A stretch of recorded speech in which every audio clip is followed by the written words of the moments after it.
자, 오늘 말씀은 히브리서 11장 8절에서 10절 말씀을 같이 함께 읽겠습니다. 자, 시작.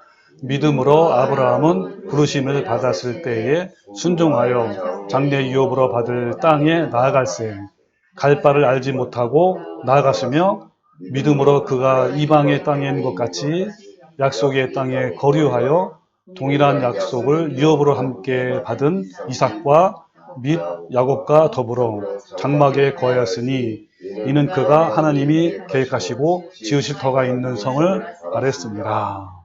아멘.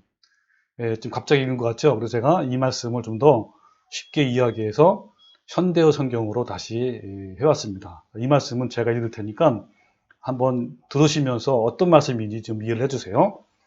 자, 아브라함도 하나님을 굳게 믿었습니다. 그래서 하나님께서 그에게 고향을 떠나 약속해준 먼 땅으로 가라고 지시하셨을 때 아브라함은 그대로 순종하였습니다. 그는 자신이 가는 곳이 어디인지도 모르는 채 고향을 떠났습니다. 그리고 하나님께서 약속하신 땅에 들어가서 훗날 하나님께 같은 약속을 받은 이삭과 야곱처럼 천막을 치고 살았습니다. 아브라함은 하나님께서 튼튼한 기초 위에 세워진 하늘의 도성으로 그를 데려다 주시리라는 확신 속에서 기다리고 산 것입니다. 그 하늘의 도성은 바로 하나님께서 설계하고 건설하신 곳입니다. 아멘. 어때요? 다시 읽어주니까 이해가 됐습니까? 오늘 말씀의 주제는요. 마지막 대환란을 이기기 위한 준비 12번째고요. 히브리서 11장 8절부터 말씀이죠. 오늘 주제의 말씀은 믿음의 사람은 말씀 하나면 충분하다. 예. 자, 뭐만 충분하다고요? 말씀. 예, 말씀 하나면 충분하다. 라는 주제로 같이 한번 알아보겠습니다. 그리고 오늘은 특별히 우리 교인 한 분 중에 한 분이 코로나 때문에 지금 가정에서 실시간으로 좀 예배를 보고 있습니다. 줌으로 지금 예배를 보고 있는데 혹시 오늘 유튜브를 들으시는 분 중에 실시간으로 예배를 드리고 싶은 분은 유튜브 아래 댓글에다가 남겨놓으시면 제가 공개를 하도록 하겠습니다. 자, 오늘 여러분 제가 읽은 본문 말씀도 우리가 계속 진행하는 것처럼 우리가 마지막 대환란을 이기기 위해서 히브리서 11장의 믿음의 선진들의 믿음과 삶을 좀 배우고 있습니다. 히브리서 11장의 믿음의 사람들은요, 어떤 사람들이냐면 첫 번째로 죄와 불법에 대항하여 피 흘리기까지 싸웠어요. 그 두 번째는 생명으로 인도하는 좁은 길을 가기 위해 최선을 다하는 경주자였습니다. 그 세 번째는 믿음의 경주를 다 마치고 마침내 목표점에 이른 사람들이었습니다. 이 히브리서 11장의 믿음의 선진들은요, 특별한 샘플 케이스가 아니라 우리들의 삶의 기준을 말씀하고 있는 거예요. 우리의 구원의 수준, 어떤 그 성도들의 수준을 말씀하고 있는 것입니다. 그래서 우리도 우리의 모두의 삶의 기준이요, 히브리서 11장의 사람들처럼 되어야 하는 거예요. 그래서 오늘도 믿음의 선진들이 어떤 삶으로 그 믿음을 증명했는지 같이 한번 알아봅시다. 자, 오늘의 주인공은 누구일까요? 아브라함입니다. 여러분, 아브라함이 믿음으로 말미암아 우리에게 말씀하시는 것이 무엇인지 오늘 같이 한번 함께 알아봅시다. 여러분, 아브라함은요, 정말 하나님의 부르심을 받고 믿음의 여정이 시작된 나이가 혹시 몇 살인지 아세요? 75세예요. 네. 그러니까 아브라함은 BC 2000년경, 지금부터는 약 5000년 전에 75세의 늦은 나이에 믿음의 여정을 시작했어요. 즉 그때 75세에 하나님의 부르심을 받은 거예요. 그리고 135세의 믿음으로 말미암아 그 아들을 어때요? 이삭을 제단에 바침으로 마침내 이제 믿음의 사람이 된 겁니다. 자, 성경에서 아브라함을 뭐라고 부르고 있죠? 그렇죠? 믿음의 조상이라고 부를 만큼 그 삶 속에서 그 믿음을 온전히 증명해냈어요. 자, 원래 이름이 아브라함이었어요. 근데 아브라함이었는데 하나님께서 그 이름을 뭘로 바꿨죠? 아브라함이라고 바꿔주신 거예요. 그러니까 원래 이 아브라함이라는 뜻이 뭐냐면 그냥 아버지, 아비 이런 뜻을 갖고 있는데 이 아브라함은 한 가정의 아버지가 아니라 열국의 아버지라는 뜻을 갖고 있어요. 여러분 이 열국의 아버지라는 의미가 얼마나 아브라함에게는요 정말 대단히 명예스러운 것이었어요. 그만큼 신약 성경에서 가장 많이 인용된 구약의 인물이 누구라고요? 예, 아브라함이에요. 총 몇 번이냐면 74번 정도 나올 정도였어요. 그리고 히브리서 11장 믿음의 장에서도요. 아브라함에 대한 내용이 전체 내용 중에 4분의 1을 차지합니다. 그러니까 히브리서 11장 말씀이 총 40절인데 그 중에 11절이 아브라함에 대한 내용이에요. 자, 무엇이 그를 그렇게 대단한 믿음의 사람으로 살게 했을까요? 여러분, 믿음의 사람이 되고 싶습니까? 네, 그러면 아브라함의 믿음을 본받으십시오. 아브라함은 믿음의 표본이고 모델이에요. 오늘 이 시대에 온갖 유혹과 향락이 만연한 이 시대, 아브라함은 그의 삶을 통해 믿음의 사람이란 어떤 것인가? 라는 모델을 우리에게 분명하게 제시해주고 있는 거예요. 자, 그래서 오늘 본문 말씀을 다시 한번 화면으로 봅시다. 자, 믿음으로 아브라함은 부르심을 받았을 때에 순종하여 장래의 유업으로 받을 땅, 앞으로, 그죠? 장래라면 앞으로 유업으로 받을 땅이 뭐냐면, 뭐 간단히 말하면 유산이라고 불러, 유산. 그리고 약속의 땅이라고 하기도 하고, 구체적으로 말하면 가나안 땅. 그리고 새로 정착할 나라. 이 가나안 땅, 이 나라가 어떤 나라가 되죠? 나중에 후에 이스라엘이라는 나라가 되는 거죠. 유대인이라고 하는데 유대 나라. 자, 이런 그러니까 유산의 약속의 땅에 나아갈 때 갈 바를 알지 못하고 나갔으며 그랬죠. 나가는데 어떻게 나갔다고요? 예, 갈 바를 알지 못하고 나간 거예요. 이걸 현대 성경으로 다시 한번 읽어주면, 자, 아브라함도 하나님을 굳게 믿었습니다. 그래서 하나님께서 그에게 고향을 떠나 약속해준 먼 땅이라고 했어요. 약속해준 먼 땅으로 가라고 지시하였을 때 아브라함은 그대로 순종했습니다. 자, 라고 하면서 그는 자신이 가는 곳이 어디인지도 모르는 채 고향을 떠났습니다. 자, 자신이 가는 곳이 어디인지도 모르는 채 지도상으로는 어딘지도 몰라요. 네. 자, 이렇게 갈 바를 알지 못하고 이제 그 미지의 땅으로 갔다 이 말이에요. 하나님이 지시한 땅으로. 자, 믿음으로 아브라함은요, 하나님이 주시기로 약속하신 곳으로 떠나라는 부르심을 받았는데 수많은 난관이 있음에도 불구하고 그 부르심에 온전히 순종했어요. 예, 아브라함은요, 가려놓은 장소를 전혀 알지 못하면서도 순종하며 떠났습니다. 자, 그래서 갈 바를 알다에서 이 알다가 히브리어로 에피스타마이라고 하는데요. 그 의미는 정확한 정보를 알다라는 뜻이에요. 그러니까 갈 바를 알지 못한다라고 말했으니까 이 말이 무슨 말이죠? 아브라함이 정착하여 살 곳에 대해서 잘 몰랐다. 그러니까 자세한 정보를 몰랐다라는 의미를 말하는 거예요. 예, 아브라함은 이 아버지인 데라, 아버지 이름이 데라예요. 데라로부터 이미 그 미래의 유산에 대한 이야기를 좀 들었어요. 그러니까 미래의 유산이 뭐죠? 아까 약속의 땅이죠. 네, 새로 정착할 가나안 땅에 대해서 들었습니다. 자세히는 아니지만 그 내용이 히브리서 11장 31절에 나와요. 제가 읽어볼게요.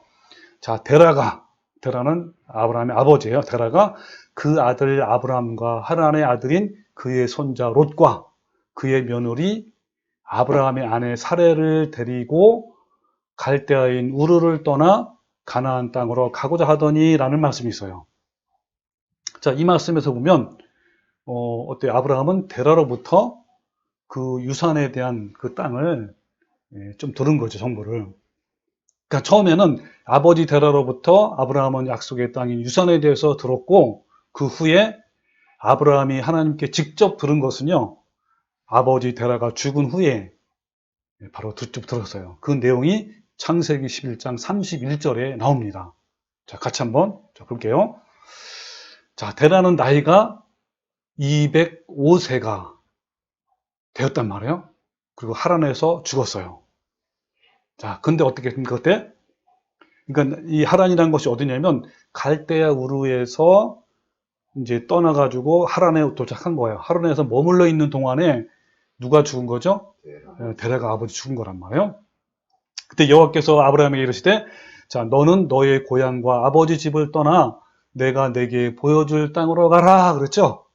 그러면서 내가 너로 큰 민족을 이루고 너로 내게 복을 주어 내 이름을 창대하게 하리니 너는 복이 될지라. 너를 축복하는 자에게는 내가 복을 내리고 너를 저주하는 자에게는 내가 저주하리니 땅의 모든 족속이 너로 말미암아 복을 얻을 것이라 하시니라.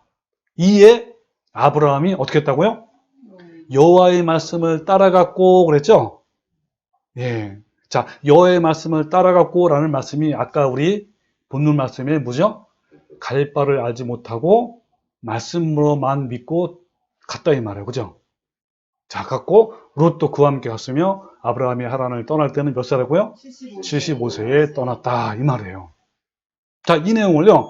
자, 이 내용을 아까 히브리서 10장 8절 본문 말씀이죠. 자, 믿음으로 아브라함은 부르심을 받았을 때 순종하여 장래 유업으로 받을 땅에 나갈새 갈 바를 알지 못하고 나아갔다라는 말이 뭐냐면 11장에서 말한 여호와의 말씀을 따라갔고 라는 뜻이에요. 이걸 직역하면요, 헬라어로 이 말씀이 더 정확한 거죠. 자, 믿음으로 아브라함은 그가 유산으로 붙들려고, 자, 붙들려고라는 말씀이죠. 붙들려고 했던 곳으로 떠나 돌아가라라는 말씀. 이 떠나 돌아가라는 말씀이 뭐죠? 자, 한번 떠나야 되고, 떠난 다음은 어디서 떠나는 거예요? 자기 고향 집에서 떠나고, 들어가는 건 어디 들어가는 거예요? 가나안 미지의 땅이죠. 들어가는 걸 말하는 거예요. 그 온 과정을 말하는 거죠. 자, 떠나 들어가라는 부르심을 받으면서 순종했다라고 했죠. 여기 붙들다라는 의미가 히브리어로 뭐예요?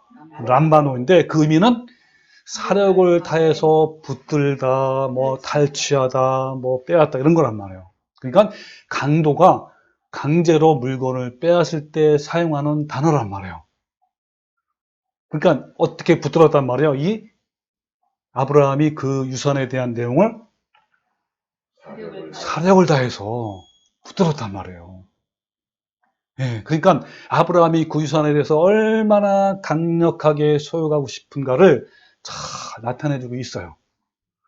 예, 아브라함은요, 새로운 땅, 그 유산을 붙들려고 했어요.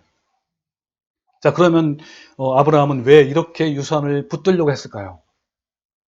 예, 아까 자세한 정보는 아니지만 그의 아버지 데라로부터 그 약속의 땅이 얼마나 중요한가에 대해서 아브라함은 들었을 거예요. 예, 그리고 너에게 큰 민족을, 너로 말미암아 큰 민족을 이룬다 그랬잖아요. 네, 이런 걸 들었단 말이에요. 그러니까 아브라함에게 앞으로 일어날 많은 고난이 있었지만 이 약속의 땅, 그 유산에 대한 열망이 너무너무 강렬해서 앞으로의 겪을 많은 어려움도 그에게는 전혀 문제가 되지 않았습니다. 예, 아브라함은 하나님이 주시려고 약속하신 그 유산을 믿음으로 받아들였고 그 소망 때문에 강력하게 붙들려고 한 것처럼 우리도 하나님이 주신 그 약속의 말씀을 믿고 소망으로 살아야 하는 거예요. 네. 아브라함은 그 약속의 땅으로 떠나갈 때 갈 바를 알지 못하고 나아갔다라고 했습니다. 갈대 우르에서 가나안 땅으로 들어간다는 것은요, 정말 이 당시에는 정말 멍청하고 어리석은 것이었어요. 왜냐하면 가는 도중에 때 강도도 너무너무 많았고요. 아브라함이 가려던 가나안 땅은 함 족속 땅이었어요. 이때 함 족속은 피부 색깔이 검은색이었단 말이에요. 너무너무 차이가 났어요. 그것도 굉장히 먼 거리였고. 실제로 약속의 땅까지 가는 중에 이 아브라함은 생명의 위협을 받을 만큼 어려운 일들이 여러 번 일어났어요.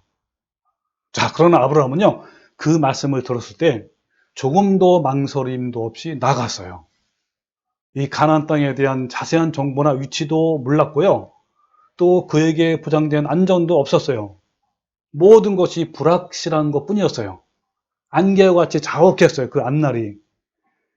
더 어려운 일은 아브라함이 그곳으로 가려면 떠나 들어가야 했습니다. 즉 고향을 떠나야 했고 그 미지의 땅으로 들어가야만 했던 거예요. 지금까지 의지하며 살았던 고향집을 떠나는 것도 두려움이었고 또 피부색도 다르고 아무도 없는 미지의 땅으로 들어가서 정착하는 것도 사실 두려움 그 자체여서요. 그러나 아브라함은 떠남의 어려움도 그리고 들어감의 고난도 문제가 될 것이 없었어요. 오직 그는 말씀만 쫓았습니다. 그래서 창세기 보면 너는 너의 고향과 아버지 집을 떠나 내가 내게 보여줄 땅으로 가라 라고 하니까 어떻게 했죠? 이에 아브라함이 여호와의 말씀을 따라갔고 라고 말씀했어요. 바로 순종했단 말이에요. 또한 아브라함은 갈 바를 알지 못하고 떠났다라고 분명히 말씀하고 있습니다. 여러분, 아브라함처럼 갈 바를 알지 못한 채 오직 말씀만 붙잡고 나간 적이 있습니까? 있어요? 아브라함은요, 갈대우를 떠나 하란을 지나서 가나안 땅에 가기까지 자신이 무엇을 하려고 그곳에 가는지 온전히 알지 못했어요. 그저 하나님이 가라고 하시니까 그 말씀에 순종해서 나아갈 뿐이에요. 하지만 하나님께서는 아브라함을 통해서 한 나라를 세우시고 그 나라를 통해 전 세계를 구원할 계획을 세우고 계셨던 거예요.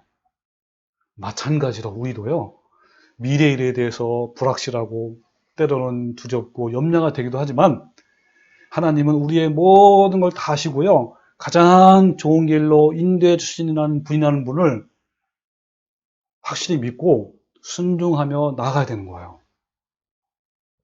그래서 우리는 나보다도 나를 더 잘하시는 하나님이 약속하신 말씀만을 믿고 순종하기만 하면 되는 겁니다. 네. 우리는 하나님이 지시한 곳으로 가기를 머뭇거릴 때가 많아요. 그것은요, 그만큼 하나님을 믿지 못한다는 증거이기도 합니다. 또한 함께 하시는 하나님을 보지 못하고 자신의 문제에 갇혀 있고 깊이 빠져 있기 때문에 믿음으로 한 걸음도 나아가지 못할 때가 여러분 종종 있죠.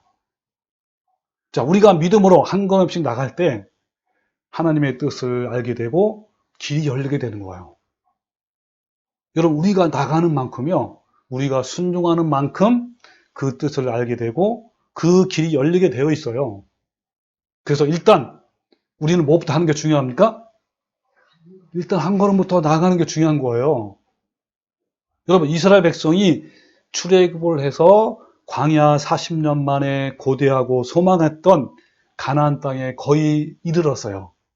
이제 마지막 관문인 요단강만 건너면, 그죠? 바로 그 땅에 들어갈 수 있는 거예요. 네.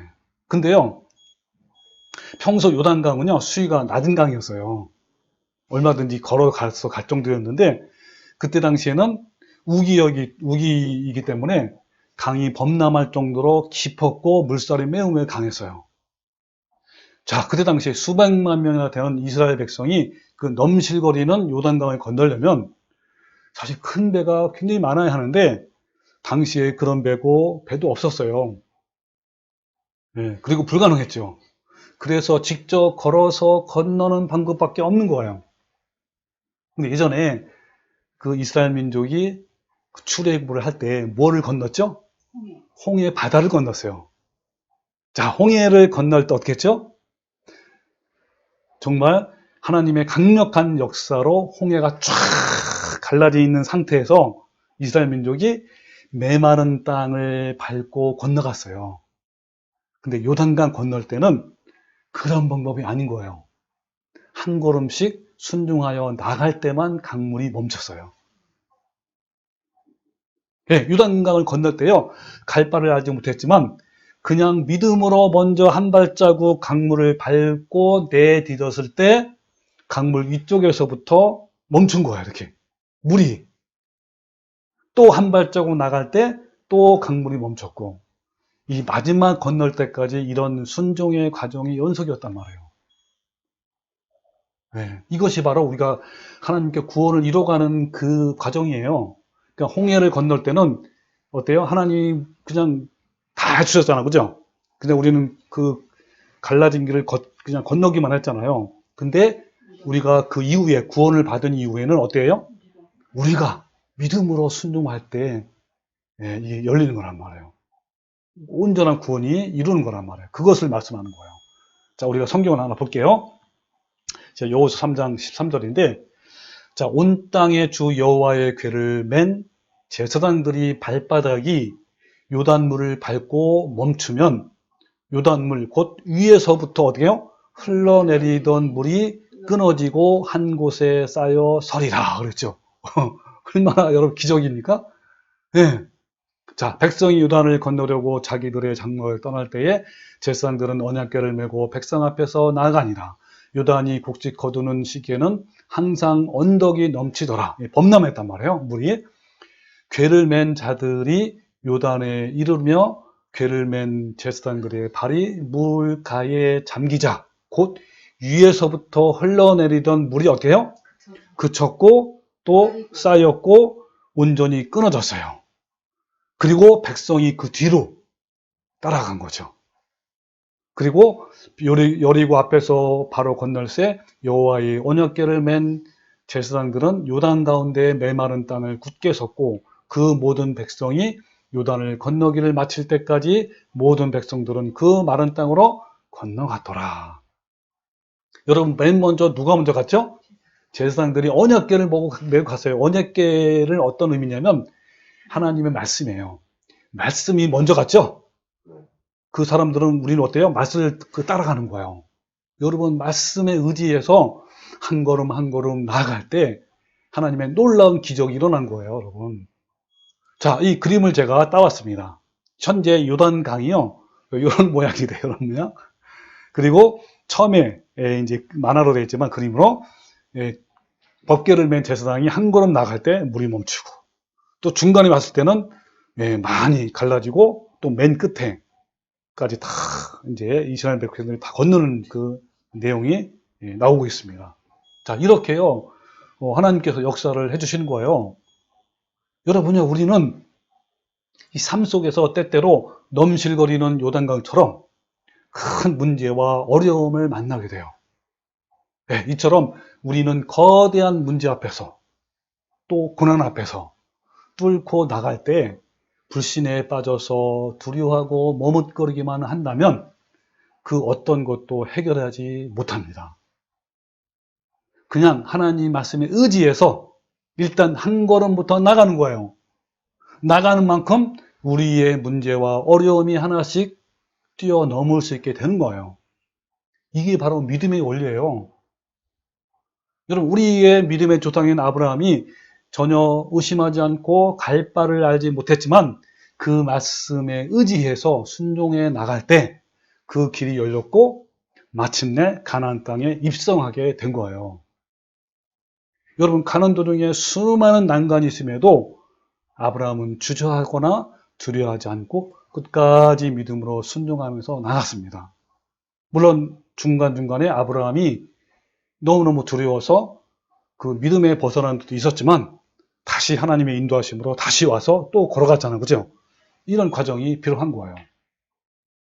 이스라엘 백성이 요단을 건널 때도 저 위에서부터 위협적으로 내려오는 그 물살에 두려워하고 멈췄다면 결코 가나안 땅을 밟지 못했을 것입니다.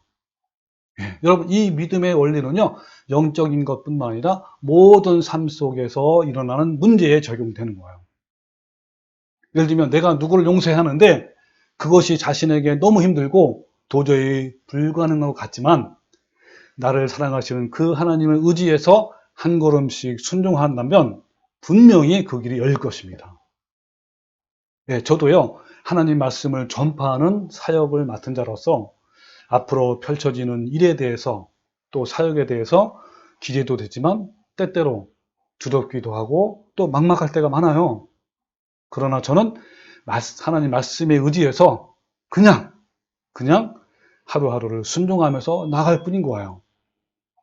앞으로 나가면서 분명히 어떤 난관이 있겠지만 저는 오직 하나님 약속하신 말씀을 붙잡고 그냥을 한 글자로 뭐요? 그냥. 네, 그냥 가는 거예요. 네. 자, 여러분에게 가로막힌 거대한 산과 파도치는 바다가 있습니까? 자, 이때 두려워하고 염려한 나머지 그 산과 강물 앞에서 그저 머뭇거리기만 한다면 분명 실패할 것이고 그 문제 앞에서 망하게 될 거예요. 여러분, 우리도요, 이 아브라함처럼 모든 상황 속에서 하나님만 전적으로 믿고 말씀에 순종하여 앞으로 나간다면 그 가운데 주님의 인도하심과 놀라운 그분의 역사를 계속해서 우리는 체험하게 될 거예요. 우리는 하나님께서 다음 단계에는 무엇을 하실지 전혀 알지 못합니다. 그렇기 때문에 우리는 많은 불확실한 문제들 때문에 근심하고 걱정하고 괴로워하는 거예요. 그럼에도 불구하고 매일매일의 삶 속에서 깨어서 하나님을 신뢰하는 믿음과 순종의 걸음으로 날마다 하나님께 나갑시다. 네. 하나님께서는 이미 우리의 필요를 다 알고 계십니다. 그리고 때가 되면 주님의 뜻 안에서 그것을 이루시고 채우시고 회복하실 거예요. 그것을 신뢰하며 나가는 거예요. 예를 들면 자신에게 경제적인 큰 어려움이 있다고 합시다. 마땅한 직장도 없고 그래서 하루하루 아르바이트를 하면서 살기 때문에 늘 미래에 대한 불안과 염려가 밀려오지 않겠습니까? 당연히. 그때 우리는 어떤 약속의 말씀을 떠올리고 붙잡으면 될까요? 예? 예, 그렇죠. 예수님께 직접 말씀하신 산상수훈의 말씀이 있어요. 예를 들면 이런 말씀이죠. 마태복음 6장 31절 같이 한번 읽어볼까요? 시작. 그러므로 염려하여 이르기를 무엇을 먹을까, 무엇을 마실까, 무엇을 입을까 하지 말라. 이는 다 이방인들이 구하는 것이라. 너희 하늘 아버지께서 이 모든 것이 너에게 있어야 할 줄을 아시느니라. 그런즉 너희는 먼저 그의 나라와 그의 일을 구하라. 그리하면 이 모든 것을 너희에게 더하시리라. 예, 아멘입니까? 예, 이 말씀을 붙잡고 가는 거예요. 하나님 이 말씀 붙잡고 갑니다 하면서 미래에 대한 염려, 압력을 다 파쇄해버리는 거야. 말씀으로. 예. 그리고 또 사도 바울의 고백을 우린 또 같이 할 수 있는 거예요. 자, 이 사도 바울의 얼마나 위대한 고백을 했는지 빌립보서 4장 11절 말씀이에요. 또 같이 읽어볼까? 시작. 내가 가난하기 때문에 이런 말을 하는 것이 아닙니다. 나는 어떤 형편에도 스스로도 만족하는 법을 배웠습니다. 나는 가난하게 사는 법도 알고 부유하게 사는 법도 압니다. 내가 부르건 고프건 부유하게 살건 가난하게 살건 그 어떤 경우에도 스스로 만족하게 생각하는 비결을 배웠습니다. 나에게 능력 주시는 분 앞에서 나는 모든 것을 할 수 있습니다. 여러분, 이런 고백을 할 수 있는 거예요. 말씀을 붙잡고 살 때만 가능한 거예요. 우리가 말씀을 의지해서 순종하지 않으면요, 너무너무 염려되고 또 염려되고 그러면서 그 자신의 삶은 점점 파멸로 가는 겁니다. 여러분, 우리가 이런 고백을 우리 날마다 우리 합시다. 네. 그래서요, 순종하며 나간다는 것은 아브라함처럼 갈 바를 알지 못하지만 믿음의 한 걸음 한 걸음 내딛는 거예요. 여러분, 가장 좋고 선한 길로 인도하시는 선한 목자이신 주님을 믿지 못하고 걱정한다면 그것은 얼마나 미라는 것입니까? 시편 23편 1절에 여호와는 나의 목자시니 내가 부족함이 없으리로다 라고 다윗은 고백하잖아요. 여러분, 우리의 삶은요, 언제나 하나님만 의지하는 가운데 계속적으로 믿음을 가지고 앞으로 나가는 순종의 삶을 살아야 되는 거예요. 우리의 모든 걱정들과 근심들, 나의 생각을 뛰어넘어서 믿음으로 나아가는 순종의 발걸음을 내딛는 여러분 믿음의 사람이 됩시다. 이런 믿음의 순종은 모든 삶 속에서 적용되는 거예요. 작은 것부터 우리는 아브라함처럼 하나님이 약속하신 말씀을 의심하거나 불신하지 말고 하나님께 순종하는 삶을 살아야 합니다.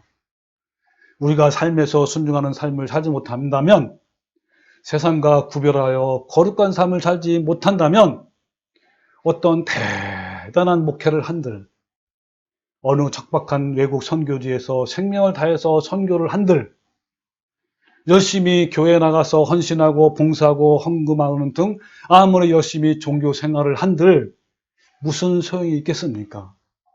여러분, 이런 신앙은요, 하나님과 아무런 관련이 없다고 성경을 말씀하고 있어요. 내가 너희를 도무지 알지 못하니 불법을 행하는 자다 내게서 떠나가라 라는 무서운 선고가 내려질 것입니다. 여러분, 아브라함은요, 자세한 정보도 없고 그렇다고 하나님이 여러 가지 약속에 말씀하신 것이 아니라 한 가지 약속의 말씀만으로 나간 거예요. 그런데요, 우리는 너무 많은 정보와 많은 약속의 말씀이 있음에도 불구하고 나가지 못할 때가 너무나 많은 거예요. 여러분, 우리도 아브라함처럼 어떠한 자세한 정보도 없지만 그 약속의 말씀 하나만으로 순종하는 성도가 됩시다. 네. 근데요, 이 아브라함은 처음부터 이런 믿음의 사람이 된 게 아니에요. 이 아브라함은요, 75세 이전에 곧 믿음의 사람으로 살기 전에 세상에 물들러 있고 우상 숭배를 하며 산 사람이었어요. 그래서 여호수아 24장 2절에 무슨 말씀이냐면, 아주 옛날에 너희 조상들은 유프라테스 강 동쪽에서 다른 신을 섬기며 살고 있었는데 그들 중 한 사람이 바로 아브라함과 나홀의 아버지인 테라였다라고 말씀하고 있습니다. 이런 삶을 살았어요. 그러나 아브라함은 하나님으로부터 그 약속에 대한 땅의 소식을 듣고 소망이 생겨서 갈 바를 알지 못했지만 믿음으로 순종하면서 나간 거예요. 자, 우리 여호수아 말씀 다시 볼까요? 24장 2절 말씀. 자, 우리 조상 아브라함이 하란에 있기 전 메소포타미아에 있을 때에 영광의 하나님이 그에게 보여 이르시되 내 고향과 친척을 떠나, 그죠? 내가 내게 보일 땅으로 가라 하시니 아브라함이 갈대아 사람의 땅을 떠나 그랬죠? 예, 떠난 거야. 떠났어요. 자, 이거를 히브리서 11장 8절에는 뭐라고 하냐면 어때요? 떠나 들어가라는 부르심을 받으면서 순종했다라고 표현한 거예요. 그러니까 먼저 뭐가 있던 거예요? 떠남이 있고. 그러니까 하나님이 아브라함에게 약속하신 하나님의 말씀은 히브리어로 엑스 에르코마이라고 그래요. 곧 떠나서 들어가라는 말씀이 엑스 에르코마이. 그러니까 아브라함은 하나님의 한마디의 약속의 말씀을 듣고 그냥 고향 친척을 떠났어요. 그리고 가나안 땅으로 들어갔단 말이에요. 아브라함은 한마디 말씀 외에 더 이상 본 것도 없고 느낀 것도 없었어요. 그러니까 아브라함에게는 그 말씀 하나면 충분했어요. 아브라함은 그 말씀 하나로 고향 친척을 빠져나왔고 외롭고 두려운 가나안 땅으로 들어갔단 말이에요. 지금까지 고향집에서 유익했던 모든 걸 다 버리고 사람들이 무모하다고 생각했겠지만 오로지 말씀 하나만 믿고 앞으로 나간 거예요. 심지어는 고향 친척 부모까지도 버리고 오직 하나님의 말씀만 붙잡고 고향 친척을 떠났고 그리고 가나안 땅으로 들어갔어요. 엑스 에르코마이, 떠났고 들어갔단 말이에요. 여러분 한번 생각해 보세요. 얼마나 외롭고 고독한 여행이었을까요? 여러분도 말씀 하나면 충분합니까? 천국에 대한 하나님의 약속의 말씀 하나면 세상을 떠나고 세상의 즐거움과 쾌락을 떠나고 천국으로 들어가기에 충분합니까? 수많은 교인들이 세상과 천국 사이를 방황해요. 그래서 그들은 더 많은 확신을 요구합니다. 어떤 걸 요구할까요? 즉 하나님의 음성을 듣고 싶어 하고요. 환상을 보고 싶어 하고 또 방언과 통역과 예언을 받고 싶어 하고 뭔가 찌릿찌릿한 것을 느끼고 싶고 그리고 어떤 신비적인 것을 막 경험하고 싶어 하는 거예요. 그러나 이런 것을 요구하고 추구한다는 것은요. 그만큼 하나님을 불신하고 있다는 증거예요. 하나님을 믿지 못하는 만큼 자꾸만 사람들은 어때요? 그렇죠. 어떤 외적인 것을 막 보여달라고 하고 체험하길 원하는 거예요. 그러나 믿음의 사람들은 외적인 경험보다 또 자세한 정보보다 그냥 하나님 말씀 하나면 충분해요. 네. 왜냐하면 하나님은 선하시고, 그죠? 신실하시고, 변함이 없으시고, 한결같으시고, 실수가 하시지 않으시는 하나님이기 때문에 그냥 신뢰하는 거예요. 이것이 바로 믿음이에요.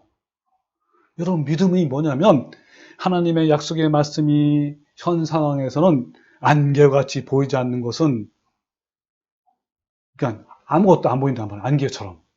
그리고 캄캄하고 막막한 가운데서도 오히려 두려움과 염려가 밀려올 때도 그때 주님이 자신에게 약속하신 그 말씀만 붙잡고 끝까지 신뢰하는 이게 바로 믿음이에요. 이게 진짜 믿음이라는 거예요. 여러분, 믿음의 사람들은요, 보이지 않는 것, 하나님의 약속하신 말씀을 확신하고 그들의 삶 속에서 살아낸 거예요. 믿음의 사람은 보이지 않는 약속을 붙잡고 소망하고 확신하는 믿음으로 말미암아 어떤 상황에도 이기는 삶을 살았단 말이에요. 그 믿음의 사람 중에 한 사람이 바로 지난주에 배웠던 누구죠? 노아 할아버지. 여러분, 노아도요, 120년 동안 비 한 방울 내리지도 않는 상태에서 비와 홍수로 하나님이 심판할 거라고 경고하면서 방주를 만들었잖아요. 그러니까 어땠죠? 세상 모든 사람들이 노아를 조롱하고 핍박하는 상태에서 그는 믿음으로 120년 동안 방주를 만들었어요. 그러니까 믿음으로 증명해냈단 말이에요. 여러분, 이와 같이 하나님을 신뢰하는 믿음은 내 삶을 통해서 증명되어야 진짜 믿음인 거예요. 그 사례가 바로 노아의 믿음이었고 또 오늘 누구의 믿음이죠? 예, 아브라함의 믿음인 거예요. 예, 믿음은요, 복음을 머리로 알고 이해해야 되는 것이 아니라 그리고 입술로 막 믿습니다. 주님 사랑합니다. 이렇게 고백만 하는 것이 아니라 진짜 생동하는 삶 속에서 이루어져야 된단 말이에요. 예. 이 마지막 환란 때는요, 노아나 이 아브라함 같은 믿음이 절대적으로 필요해요. 마지막 짐승의 벼 환란과 핍박을 견디기 위해서 그리고 7 대접의 재앙을 견디기 위해서는요, 이 아브라함처럼 말씀 하나만, 예? 말씀 하나만으로 변하지 않는 믿음이 요구되는 때예요. 우리도 아브라함처럼 이러한 믿음으로 내 삶에서 증명되어야 합니다. 믿음의 사람들은 말씀 하나면 충분했어요. 아무것도 보이지 않고 들리지 않아도 약속하신 이는 신실하시기 때문에 신뢰하는 가운데 떠나서 들어갈 수 있었다는 거예요. 믿음의 사람들은 모두 다 그런 여행자들이고 나그네이고 외국인이었단 말이에요. 말씀하셨으니 따르는 자들이었고 말씀하셨으니 충분하다라고 간증하는 자들이었습니다. 자, 그래서요, 로마서 8장 24절에 뭐라 하냐면 우리가 소망으로 구원을 얻었음에, 자, 뭘로 구원을 얻었어요? 소망은이라는 게 무슨 말이죠? 아직 이루어지지 않았단 말이에요. 현재는 소망이 전혀 이루어질 것 같지 않아. 그렇지만 그 소망으로 구원을 얻었단 말이에요. 그래서 보이는 소망이 아니니 보는 것은 누가 바라리요? 만일 우리가 보지 못하는 것을 바라면 참음으로 기다리라 그랬죠. 또 히브리서 10장 23절에 약속하신 이는 미쁘시니, 자, 미쁘다는 말이 무슨 말이에요? 신실하다는 말이에요. 믿을만하다. 아니, 우리가 믿는 도리의 소망을 움직이지 말고 굳게 잡아라 그랬어요, 여러분. 여러분, 이 소망이 뭡니까? 약속의 소망이에요. 약속의 말씀. 그리고 서로 돌아보아 사랑과 선행을 격려하며 모이기를 피하는 어떤 사람들의 습관과 같이 하지 말고 오직 권하여 그날이 가까움을 볼수록 더 그리하자. 그럼 그날이 어떤 날이죠? 예, 마지막 심판의 날이에요. 마지막 때가 가까울수록 더 그리하자. 뭐 더 하자 말이에요? 예, 믿음의 도리의 소망을 움직이지 말고 굳게 잡으란 말이에요. 왜요? 그때 이것이 진짜 필요하단 말이에요. 하나님의 약속의 말씀을 믿고 아무것도 안 보이지만 그 소망의 말씀 하나만 붙잡고 가는 그때가 필요하단 말이에요. 이런 마귀는요, 가장 성경적으로 우리에게 다가와요. 뱀이 하나님에게 접근할 때 말씀을 갖고 접근했습니다. 마귀는 성경을 잘 모르는 사람에게 가장 탁월한 성경 교사예요. 그래서 잘 속아 넘어가요. 네. 그런데 어떻습니까? 네, 하나님은 말씀 하나만 가지고 그 소망을 붙잡으라고 하시는 거예요. 아브라함의 믿음으로 말미암아 오늘날 우리에게 이렇게 말씀하고 있어요. 자, 뭐라고 말씀하고 있죠? 믿음의 사람은 말씀 하나면 충분하다라고 말하고 있는 거예요. 말씀보다 음성을 듣고 환상 보기를 원하는 교인들에게, 또한 말씀보다 어떠한 신비한 체험을 구하는 교인들에게 하나님은 이렇게 말씀하고 있어요. 자, 뭐라고 말씀합니까? 예, 믿음의 사람은 말씀 하나면 충분하다라고 말하는 거예요. 믿음의 사람에게 말씀이면 충분하다는 이유는요, 그 말씀이 하나님 자신이고요, 약속이기 때문에 그런 거예요. 여러분, 말씀은 곧 뭡니까? 하나님이에요. 자, 볼까요? 요한복음 1장 1절에 시작. 태초에 말씀이 계시니라. 이 말씀이 하나님과 함께 계셨으니 이 말씀은 곧 하나님이라. 말씀이 하나님이에요, 여러분. 하나님은요, 뭐를 나타내셔요? 말씀을 나타내세요. 뭐 이상하게 나는 어떤 기적이나 이적이 아니라 말씀. 네. 그래서 여러분, 마태복음 12장 38절에 뭐라 하냐면, 예수님이 하신 말씀이요. 그때 서기관과 바리새인들 중 몇 사람이 말하되 선생님이여 우리에게 표적 보여주시기를 원하나이다. 그러니까 뭐라세요, 예수님이? 대답해 이르시되 악하고 음란한 세대가 표적을 구하나 선지자 요나의 표적밖에는 보일 표적이 없느니라 그랬습니다. 그러면서 요나가 밤낮 사흘 동안 큰 물고기 뱃속에 있었던 것 같이 인자도 밤낮 사흘 동안 땅속에 있으리라 그랬죠. 이 말이 무슨 말이죠? 예수님이 십자가에 죽으시고 3일 만에 부활하시는 그 약속의 말씀, 그 소망, 그거 하나면 된단 말이에요. 다른 표적과 기적 필요 없단 말이에요. 예? 우리가 구하고 믿고 순종해야 할 유일한 표적은 바로 뭐예요? 그 예수 그리스도의 진리의 말씀밖에 없는 거예요. 여러분, 이 말씀 하나면 족한 거예요. 여러분, 나중에 어떤 사람이 이상한 거 가지고 미혹해도 끌려가지 마십시오. 우리 교회는 성령의 불이 떨어지고 금가루가 내리고 금리빨로 변한데 빨리 와봐. 그러네 넘어가지 말란 말이에요. 말씀은 하나님의 성품에 기초한 약속이에요. 그러나 많은 교인들은 말씀만으로 충분하지 못해요. 그들에게는요, 자극적이고 보다 더 확신을 줄 수 있는 그 무엇이 필요한 거예요. 그러나 그들이 이러한 배경에는요, 불신앙이 도사리고 있어요. 여기 함정이 있는데 사탄은 이런 함정을 마음껏 이용하는 거예요. 즉 사탄은요, 광명의 천사로 위장해서 사람들이 필요로 하는 것들을 모두 제공해 주면서 내가 너네들 다 체험해 주게. 신비한 체험, 이런 체험이 있단 말이에요. 다 해줄 테니까 말씀만을 잃어버리게 만들고요, 불필요한 것에 집중하게 함으로 말씀에서 벗어나게 하는 거예요. 그래서 많은 교인들이요, 교회 안에서는 신비한 체험, 그리고 은사 체험, 이런 거에 집중하고 있고요, 또 온갖 축복의 말씀에 취해 있고요, 또 교회 밖에서는 세상 사람들과 구별하여 거룩한 삶을 사는 것이 아니라 그들과 똑같은 삶을 살고 있는 거란 말이에요. 우리가요, 말씀에 집중하지 않으면 진리에서 벗어나 언제든지 외적인 것들을 쫓게 되어 있어요. 이거는 저절로 법칙이에요. 네, 여러분 우리는 아브라함처럼 말씀 하나면 충분합니까? 네, 말씀 하나면 떠날 수도 있고 들어갈 수 있습니까? 네, 모든 것을 버리고 떠날 수 있고 또 하나님이 약속하신 그 유산을 결코 놓지 않을 수 있겠습니까? 네, 아멘입니까? 예. 여러분 사실 말씀만 쫓아가는 것은 어려워 쉬워요? 쉬워요? 우리 정현진님. 예, 사실 이게 쉬운 일이 아니에요. 굉장히 건조한 일이고 또 어떤 신비한 체험도 없고 그저 신뢰 밖에는 아무것도 없기 때문에 거칠고 촉박한 길이에요.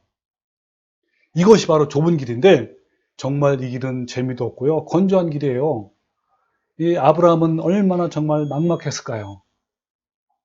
보이는 것도 없고 지도도 없고 그저 그는 말씀 하나만 있으면 되는 거 그냥 충분한 거예요. 오직 말씀 하나만 신뢰한 채 오늘도 믿음의 사람들은 그렇게 길을 걷고 있는 거예요.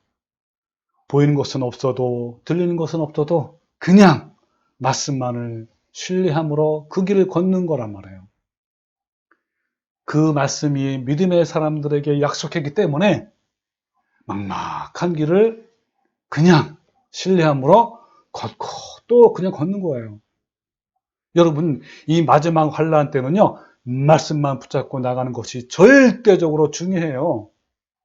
그렇지 않으면요 어마어마한 박해의 두려움 때문에 하나님을 불신하게 되고요 이런 거짓 교리를 따르게 되어 있어요. 예수님이 마지막 때에 잘못된 교리에 미혹되지 말라고 얼마나 많이 강조했는지 같이 한번 성경 말씀 볼까요? 예, 마태복음 24장 3절 말씀이에요. 자, 뭐냐면 주의 임하심과 세상 끝에는 무슨 징조가 있습니까? 라고 제자들이 물어봤어요.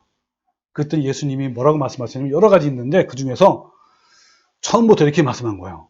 자, 예수께서 대답해 이르시되 너희가 사람의 미혹을 받지 않도록 주의하라. 뭐라고 그랬죠? 미혹. 예, 처음 이 말씀하신 거예요. 그러면서 많은 사람이 내 이름으로 와서 이르되 나는 그리스도라 하여 많은 사람을 미혹하리라 그랬죠. 또 중간에 거짓 선지자가 많이 일어나 많은 사람을 미혹하겠으며 그랬죠.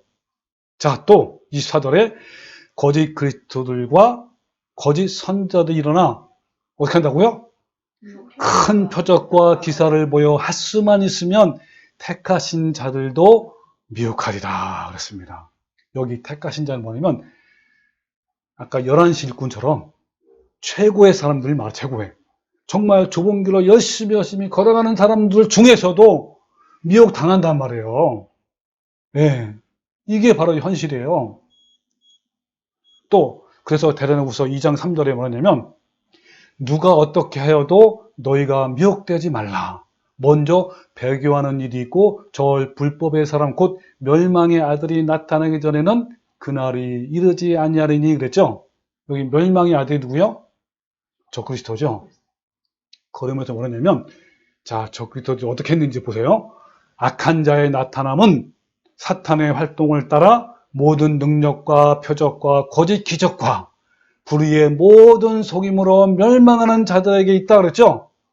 여러분 앞으로요 말씀만을 믿지 않고 이상한 체험이나 어떤 기적이나 표적이나 이런 사람을 따르는 사람들은요 반드시 뭘 따라가게 돼 있어요? 예, 저 그리스도를 따라가게 돼 있단 말이에요. 여러분 지금부터 여러분 훈련해야 돼요. 말씀만 믿고 가는 거.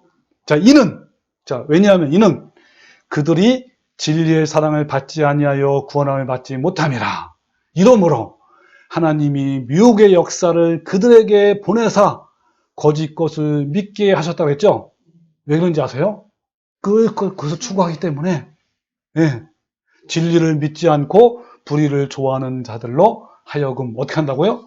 심판을 받게 하려 한다고 그랬어요. 여러분 우리가 말씀만을 믿고 간다면요 이런 심판에 빠질 수가 있어 없어요? 없어요. 지금부터 이렇게 하는 거예요.